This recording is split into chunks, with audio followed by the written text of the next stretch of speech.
Alright guys, so good morning. We are here at Bataan Farm Lot ng ating land source. So, kasama ko ulit ang ating Bulacan team. Ayan, kaya yabang namin.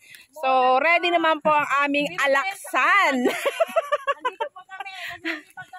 Yes, so ito po ang mga CDR Angels na talaga naman napakasipag. Kaya kung ikaw ay interesado, join ka na sa amin. Pakakit na kami din sa location ng farm lot. So ganito ba itsura nyo? Haggard. Dapat na tripping po kayo, nakaganito, naka-jogging pants, naka-rubber shoes. And ready po kayo. Kasi ito pong binibenta ko kung gaano kayo kalakas umakyat dahil farm nga po ito. Pero malamig po ang simoy ng hangin dito.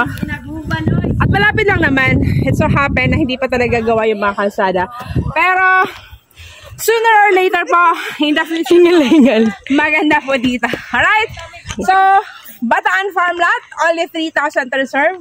2 valid IDs lang, may lupa ka na. Kaya, tara na.